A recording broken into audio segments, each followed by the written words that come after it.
Welcome to this session. We'll be speaking about new technology. Well, new technology has been a buzzword for maybe 10 years, maybe even more. But the fact is that everyone in this room has new technology on the agenda, right? Everyone is doing something about it. Interestingly enough, I'm coming from a PwC study, and we looked at it from a different angle. We said we identify 150 different technologies that would be relevant to the trade and logistic. 150. This is a huge number. And when we looked at the investment and where the industry stands compared to other industries, we're probably behind all the other industries. So on one side, we have a lot of technology available, but actually we are behind, but we're catching up. This is what I would like to bring today with our panel.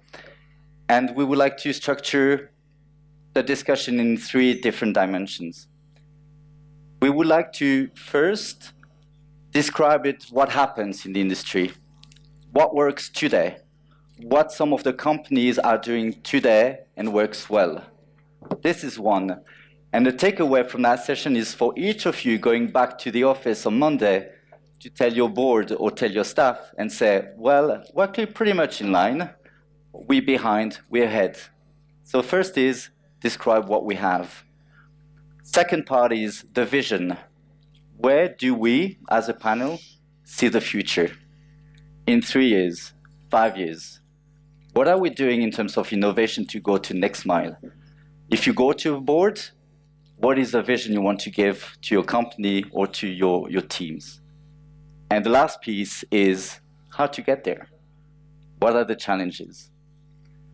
So welcome, my name is Antoine Wuthrich. I'm a partner with PwC. I'm passionate about new technology. I'm passionate about trade and logistic. And I'm also passionate about people making it happen. And hopefully today will contribute to that. I'm not alone today. I've got the honor to be with a great panel, and I'll give maybe Helen a few minutes to introduce herself. I think I'm going to take a few minutes just to introduce myself.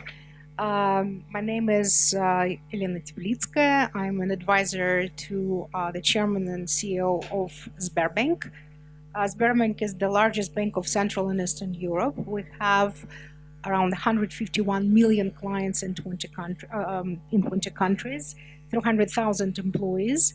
And of course, our operations are very diversified, and trade is at core of what we do. I joined the bank about 6 years ago. I'm honored to work for our bank. I love it. I love the people, and I love the opportunity to learn new technologies, basically on the fly. And it is the everlasting process, and it keeps me going, and I'm very excited. We're huge in education, and I'm very honored to be invited on this distinguished panel today, and I'm passing the floor to the next speaker. Thank you very much. I'm Dr. Mohammad Saeed. I represent International Trade Center. International Trade Center is a joint agency of the World Trade Organization, WTO, as well as the UN. So it is as the nexus of the trade and the development. The area of my responsibility is, because my organizational mandate is to help private businesses and especially SMEs to internationalize, to become part of the global and the regional value chain. My area of responsibility, which is very relevant with the technologies and the logistics, is that we help the government to design and the private businesses to comply with cross-border procedures, that how you can be an active player in the international trade.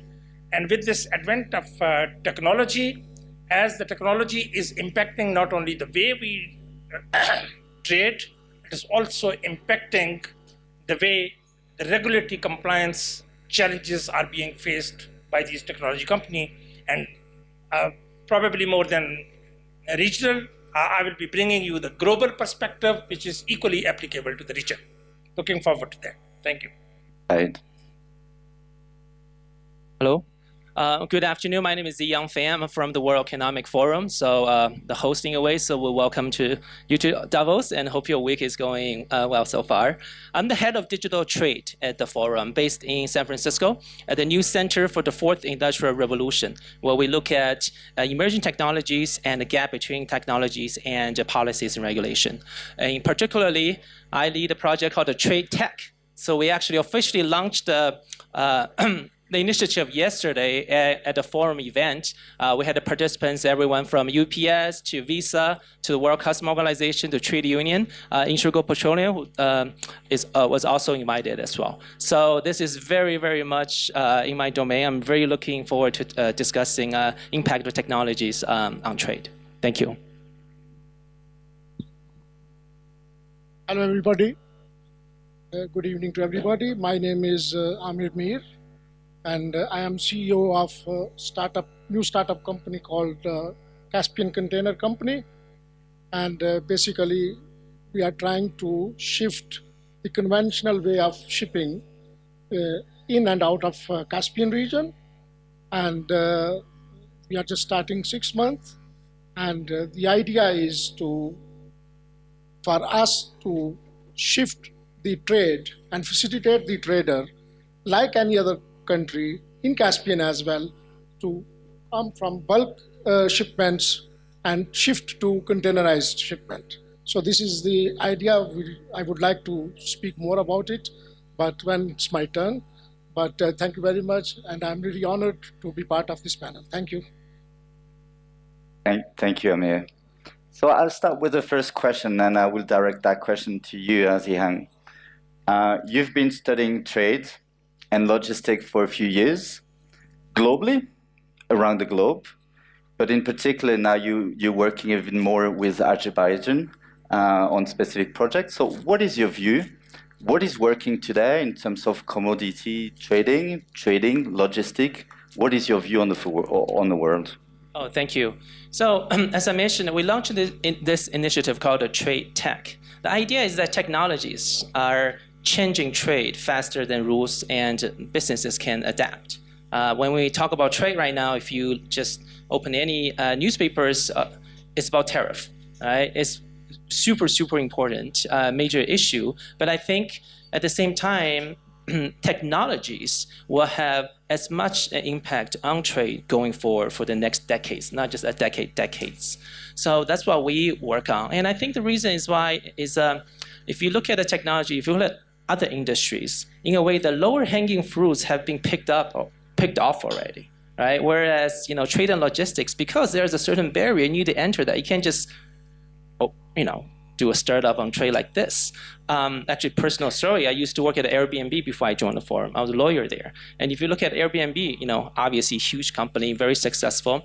But if you look at the three founders, brilliant people, they were design majors, right? So Brian Chesky went to design school. So, but if, the concept of Airbnb is brilliant, but also not that complex. Whereas, if I, as a lawyer tomorrow, just want to start a logistics or trade startup, it's going to be very, very difficult. We need all the experts here and experts in the audience to help us do that. But I think because the lower hanging fruits have been picked off, now we're moving to fintech, right, to healthcare, to trade and logistics. So I'm definitely very optimistic and look forward to many innovations in the next decades. Just in Azerbaijan, we been discussing with them for a couple of months. And this time at Davos, we have agreed to form a partnership, and we'll be working with Azerbaijan on digital trade, from digital trade hub to logistics.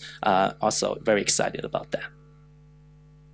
Maybe Aamir, speaking about what is happening today, you're describing your company as a startup company. So already today you don't have a history, so you can really design things the new way. Can you tell us a bit more about what you're doing? For designing new ways and new platform, new innovations, we have to see a little bit of the history.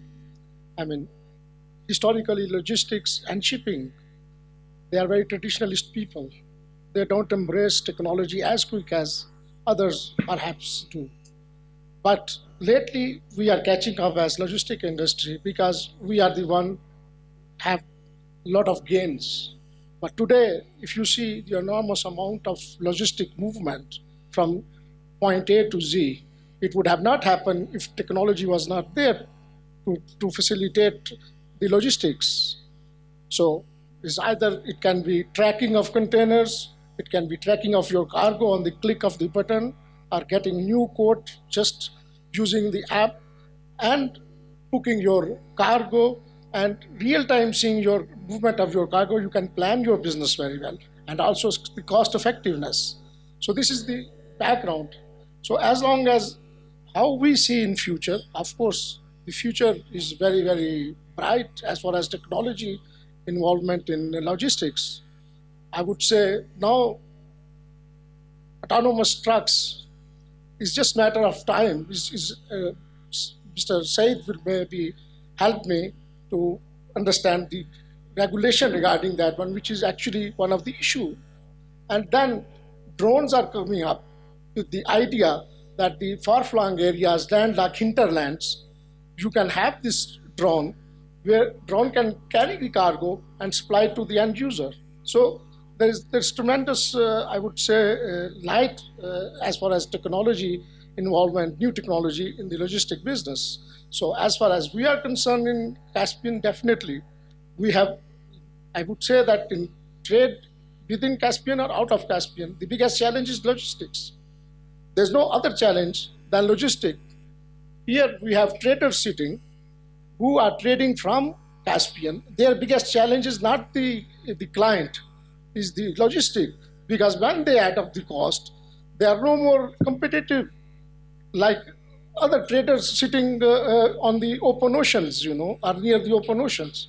So that is why I think the new technology usage in Caspian is very important to reduce the cost, number one.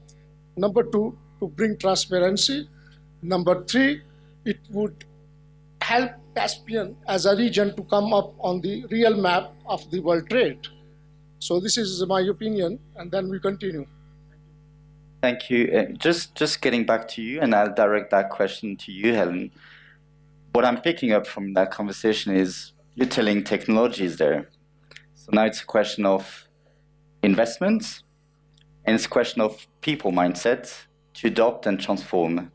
So now looking into the last few years, what you've been doing at Sberbank, transforming the bank, moving to the next century, what made you decide to invest, and how did you make people move? The bank is a monster, is huge. How did you manage to transform completely the way it worked? Thank you very much. It's the very first time I hear the word monster in a relation positive to the way. bank. I take it as a compliment. I really don't think banks have any alternative today but to transpire in technology. Just a matter of time for those who don't do it to die. So it's a matter of just our fiduciary responsibility to do the very best for our shareholders and to continue being as socially responsible as we are, because we invest a lot in education and all kinds of charities. Yesterday we had a wonderful chance to talk about our circular economy and about engagement of stakeholders, and it all pertains to our bank. It was easy and it was very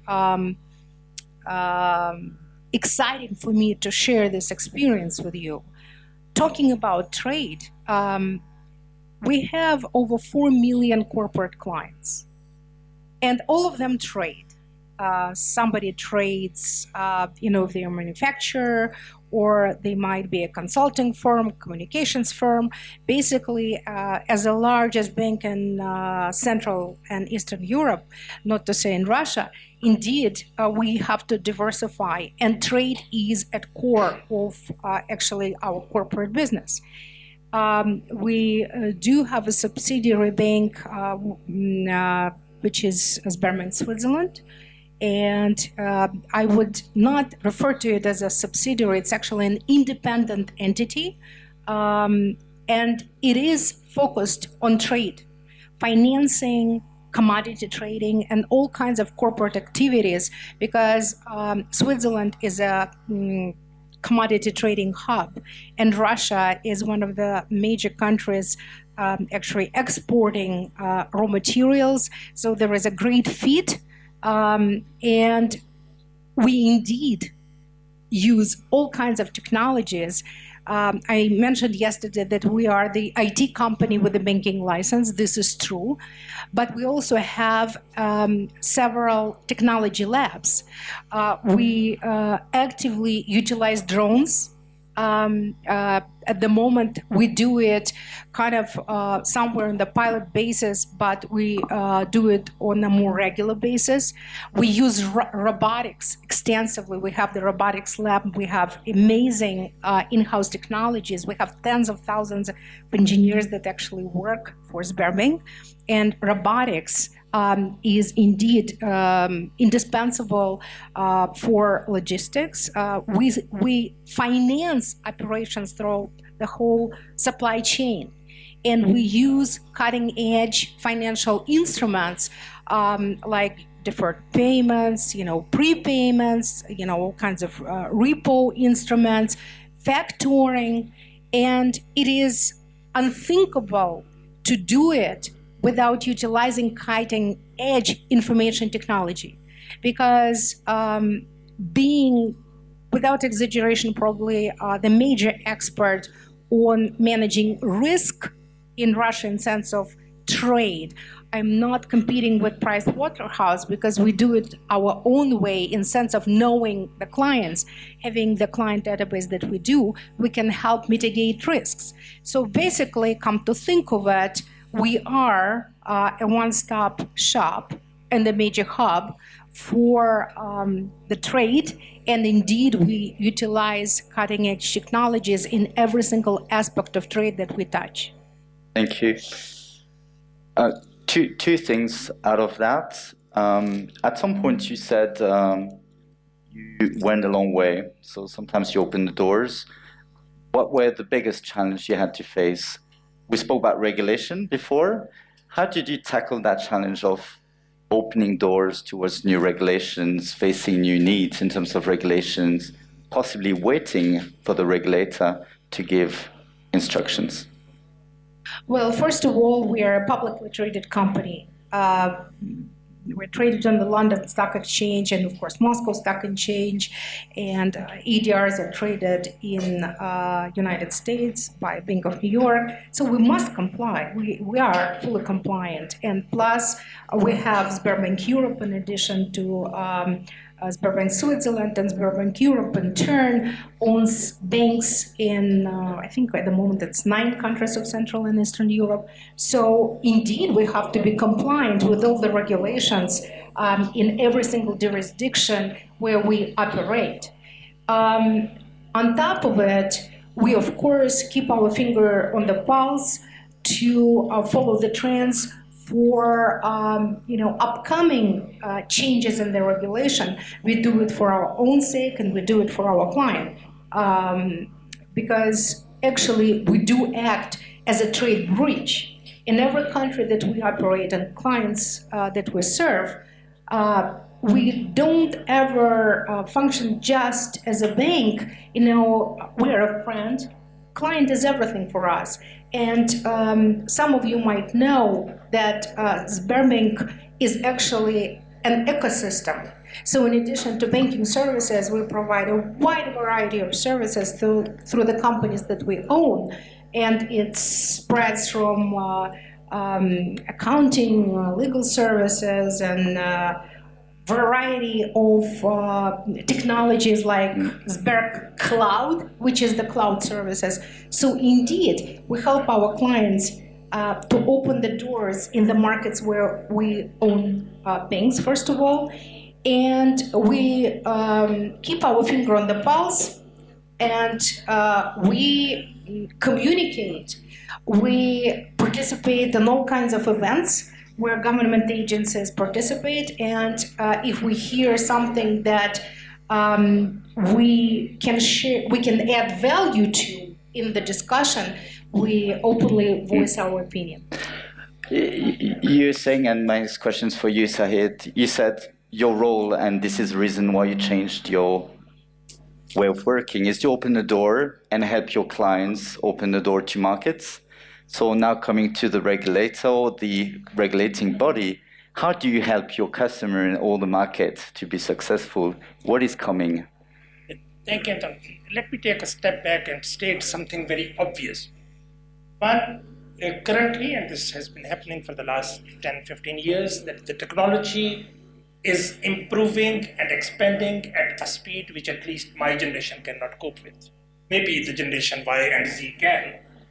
And I'm also sure that when the generation Y and Z is at the helm of the affairs after 10 years, they would say the technology was very slow in the 20s. So this is the amount of change of the technology there taking place. This is not only impacting the trade, but the way we are trading. And the common name which is said is about electronic commerce, as abbreviated as e-commerce. That is the new way of doing trade. I don't call this e-commerce as the electronic commerce. I call it everybody's commerce. Because earlier this used to be a profession for the traders, importers and exporters, and with the help of the logistic operators to do that. Now everybody sitting in front of the computer or on your mobile is ordering something which is crossing the border. I only come to know when I received my credit card bill that my wife has spent probably a few $100s last evening and the goods are on their way. So in this era where the technology is improving, the way the technology is impacting the trade, we are more and more trading. The data is being traded, but still the goods has to cross physically the borders. They have to come. So what are the challenging situations this create? In my view, there are three specific challenges it creates. The first challenge is that major percentage of our international trade is moving from containers to the parcels. So instead of having 10 containers, border regulatory agencies are now having maybe 10,000 parcels a day, which they have to deal with. The second part is that those who are still into the container, they want to have the track where the container is, where it's going to be. The second part is that kind of, besides the transparency, there is an urgency that when I order something on my mobile phone or on my laptop screen, my supplier says that you will receive the delivery in 72 hours. No, I'm not ready to give 2 days to the border regulatory agency to comply with the regulatory procedures. I want that they should do it while I'm buying these goods from my supplier. And the third, I think the word drone was mentioned. The third major challenge is that if the goods comes and even pass the regulatory authorities by the regulatory compliance, then this last mile delivery is still a challenge. And that is, instead of one truck moving from the port to a city, within the city probably there are more than 10,000 motorbikes or the car or the delivery van which are moving, and all those have impact on the social landscape, on the regulatory landscape, and this is the, I would say, amount of the challenge. So technology is also helping to regulatory compliance also by the data, by processing, all those things, but these are those challenges I think still remain. My personal experience, 15 years ago, I happened to be a ships agent. That means when ships call from one port to another port as an agent, I supposed to submit the manifest, and during 15 years ago, manifest used to come like a big bundle through DHL or other courier services from maybe Brazil, from anywhere in the world. Then I have to have original bills of lading signed by the carrier. Maybe they are in hundreds, maybe they are 500, 1,000, because small shipments. Now things change so much that everything is on the cloud. Everything is on the cloud, that once the cargo is shipped, That is why now we have vessels with 16,000 containers, 20,000 containers. It is only manageable because of the technology. It's not matter of the size of the vessel or the efficiency of the engine. Is the service behind, because there's a lot of documentation required. And now because of the technology, or as he said, e-commerce is so simple that from the cloud, the recipient agent receive all the manifests. No need to print now. You just straight send it to the system of the customs, to the ports, and it's done. So that is how simple it becomes. So technology is really helping. Otherwise, I would say that the volumes which we are now dealing with would have not possible with the manual way of work. So I just wanted to add to... It's very good. Thank you for that. Maybe next question is, I see the market is changing, so the customers' needs are changing, moving to smaller volumes. So it means that every company will have to adjust as a stick. If they don't react, they will die because they will not be competitive. How do you see then the carrot in that market? What are the companies doing to go even one step ahead to beat the market and already move into next steps? What do you see in terms of innovation? On one side, you have the stick, the minimum requirements that every company will have to reach if they want to stay in the game. And where do you see companies even moving ahead to be ahead of the competition? So what do they do? Happy to talk about that. I think if you generalize at a super high level, trade and logistics, you're moving three things. You're moving goods, right? You're moving papers, as you just said, and you're moving money, right? So I think there's a lot of innovations in those fields, but I think I can just highlight a couple. They're not limited to those. I think in the moving goods aspect, IoT data combined with AI will be a game changer in the industry. Right now, you guys are the experts. You can tell me tracking containers still can be an issue, right? Because you can attach an IoT device, but you need one, the battery, right? And two, it needs to be withstanding some hard hits on the container. So we're not talking about iPhone here, right? So and also the connectivity. So to come up with the innovations, and we have met startups in the space where they try to come up with new ideas and new products where will lower the barrier so you can really track containers and goods everywhere. Once you can do that, the data they generate, what do you do with that data? You can use artificial intelligence to help manage your your logistics flow. And also on the port side, there's also a sustainability good side of it, is that if you're able to manage port traffic, so the trucks are not waiting for hours, so that's also a benefit to the environment as well. So I think in the good space. In the money space, I won't talk in front of the experts of digital payment. I think it's definitely something we're looking at. And digital payment, it's not just we're thinking about QR codes or a credit card. It could be M-Pesa. It could be, a mobile top-up. It works in various countries. Digital currency is something we're also keeping eye on.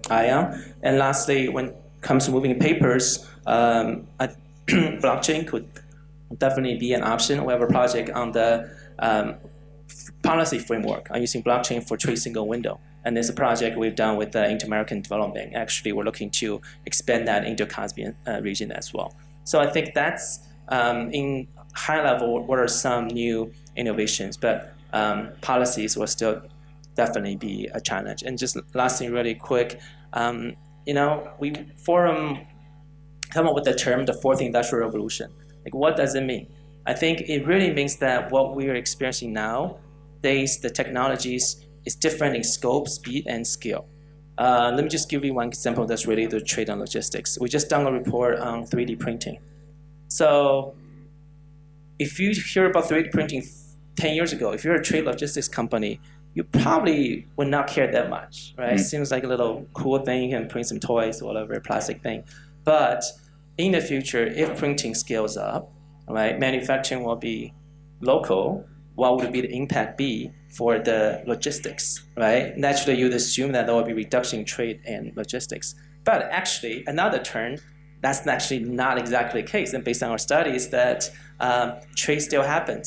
Quick example, Invisalign, so dental, right? So you go to a doctor office in the US, you get your teeth scanned. A couple weeks later, you get your aligners, right? You see tailored for you. So you think, oh, they must be printed right here in New York or in San Francisco, but it's not. The actual, the CAD file goes actually from US to Costa Rica, where they have a large engineering team, and then processed in Mexico, because it actually takes a lot of labor for post-processing, and then back to the US.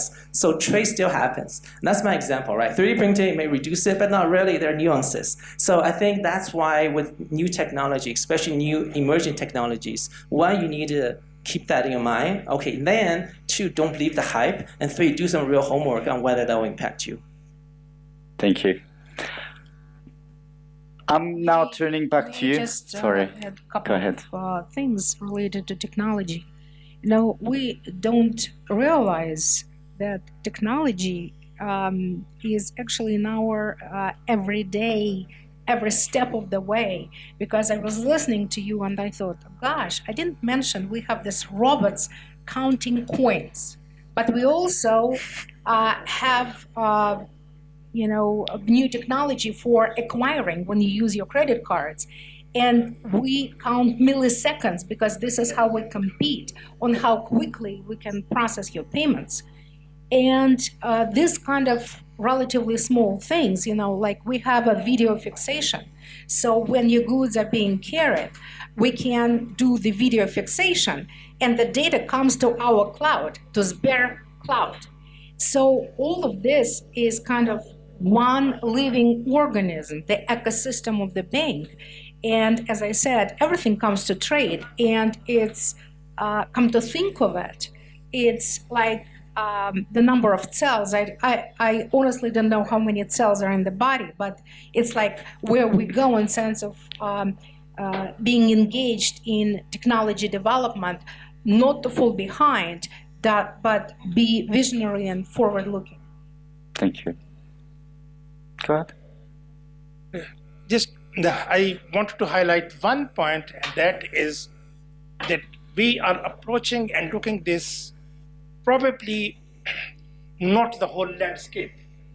There are certain countries which are definitely ahead of the technology. There are certain countries which are too much lagging behind. They are not yet there. So the availability of technology and that sophistication is one issue.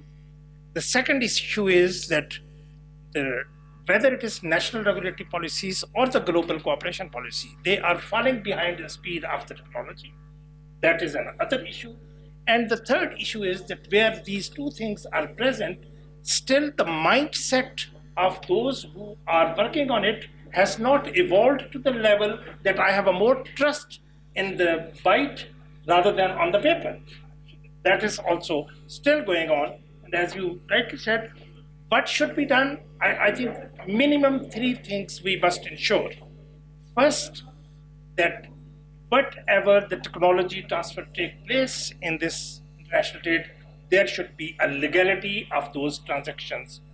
The data passing from one client, one actor to the other. The second, that the integrity of data must be ensured. If we build for 4 years, 5 years, I don't want to quote a particular technology, but if there is one incident, you lose that confidence in the market. And the third is that there must be interoperability of the systems of the private companies, the logistics service provider, as well as the regulatory authorities. That is probably the minimum which requires to move forward the way technology is impacting the trade.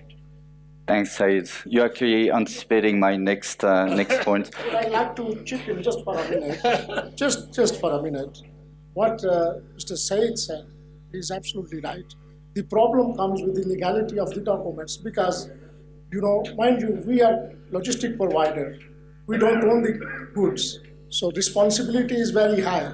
It's a third-party goods. So we are too much concerned about the legality of the document. And that is required, and we have to see how new technology confirm us that the documents which we have is the sanctity is there.